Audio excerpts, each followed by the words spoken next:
Audio Jungle.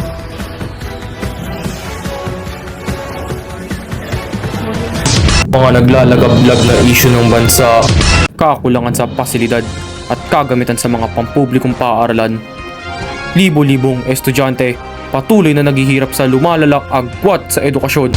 Bilyong-bilyong pisong pondo para sa mga proyekto sa flood control, kine-question kalayaan at karapatang pantao. Muling sinusubok mga mamahayag at aktivista patuloy na humaharap sa panggigipit at karahasan. Milyong-milyong Pilipino patuloy na lumalaban sa kahirapan. Ilan sa kanila hirap pa ring maitawid ang pang-araw-araw na pamumuhay.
Magandang araw, Pilipinas! This is a special report where we take a closer look on 4 major issues that continue to affect millions of Filipinos.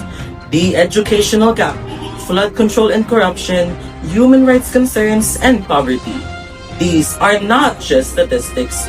These are real struggles faced by our fellow citizens every single day. Today, we bring you stories that matter. Stories that continue to call for accountability, action, and awareness. Upang simulan ang ating espesyal na ulat, alamin natin ang kalagayan ng edukasyon sa bansa. Mula sa pampublikong paaralan sa Maynila, naroon si Cabrera para mag-ulat. Behind every classroom door lies a dream. But for many Filipino students, that dream is slipping away. According to the Department of Education and the World Bank's 2024 report, 9 out of 10 Filipino learners struggle with reading and math proficiency. In rural and impoverished areas, students share old textbook, learn in overcrowded classroom, and sometimes study under leaking roofs. Many teachers, out of pure dedication, even spend their own pockets to buy chalk, paper, and other materials. This inequality between public and private schools continues to widen, putting the future of millions of children at risk. Education is supposed to be the great equalizer, but for now, it remains a privilege not everyone can access equally. Nakuha nga kami ng panayam mula sa isang estudyante sa Espanya upang malaman ang kanilang kalagayan sa kanilang sitwasyon. Magandang gabi po. Kamusta ang kalagayan ninyo sa inyong paaralan, lalo na pagdating sa mga kagamitan ng pasilidad? Sa ngayon po, tayo sa mga nangyari sa mga nakarang araw, nahirapan kami mag-guide sa ating mga kamag-aral sa paghihiraman ng mga textbooks at mga kagamitan pag-aaral. Ano naman po ang nagtulak sa iyo na magpatuloy pa rin sa pag-aaral kahit sa ganitong kalagayan? Mula ng aking pagkabata, gusto ko talaga maging guro. Kaya kahit mahirap ang aming sitwasyon, nag-isunod ako na mag-aaral ng mabuti upang may ako ng sunod ng aking pamilya at ang aking sarili. Maraming salamat po. Hanggang kailan nga ba mananatili pangarap ang dekalidad na edukasyon para sa lahat? Ako si John Leonard Cabrera, nagbabalik sa iyo, Sir Bano. Maraming salamat, Cabrera. Tunay nga nakakabahala, kalagayan ng edukasyon sa bansa. Ngayon na, silipin natin ang isyong paulit-ulit na bumabaha, hindi lang sa kalsada, pati sa pondo ng bayan. Naroon si Sumaysay para sa detalye. Despite billions of pesos allotted for flood control, many communities still drown for the same problem. Literally! According to 2024 Commission on Audit report, several drainage and flood prevention projects remain delayed or have unliquidated funds. Residents in low-lying areas suffered repeated floods, losing homes and livelihood, while the project meant to protect them remains unfinished. Here in Manila, citizens are shouting for transparency and honesty. Tama na ang korupsyon. Panugutin ng may sala. Dichan. Nakapanayaw namin ang isa sa mga nagpro-protesta at mayroon kaming katanungan sa kanya. Ano po ang pangunahing dahilan kung bakit kayo nagsasagawa ng protesta? Suwang-suwa na kami sa pangako. Taon-taon may budget raw para sa flood control. Pero baka pa rin kami. Gusto namin malaman kung saan napupunta ang pera ng bayan. Ano ang mensahe ninyo sa mga opisyal na dapat naggagawa ng mga proyekto na ito? Sana marinig nila kami. Hindi kami kalaban.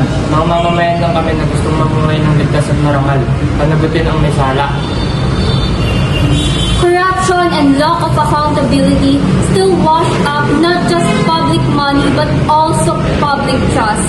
Ako po si Kira M. Sumagaysay, nagbabalita ng special na balita para sa inyo. Balik sa inyo, Silvano. Salamat sa Magaysay. Isang malinaw na paalala na ang katiwalian ay patuloy na bumabaha sa ating sistema.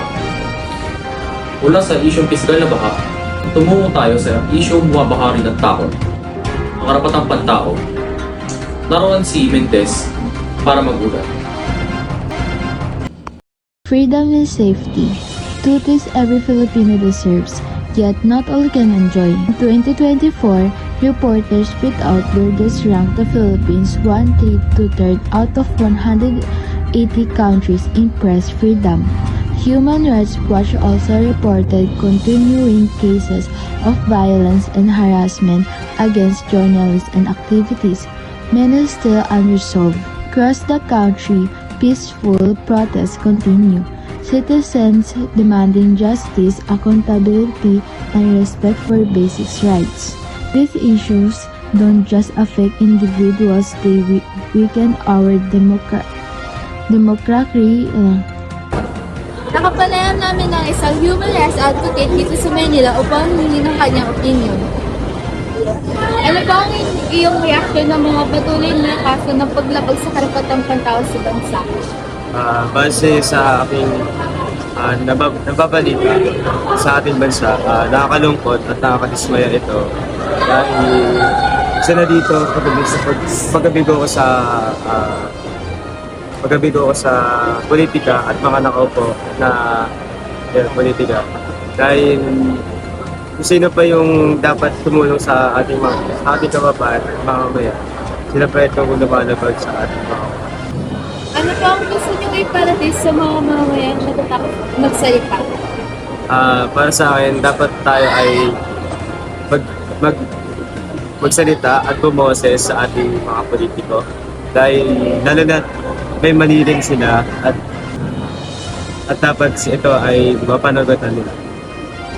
Maraming salamat po sa pagsagot ng aking katanungan muli.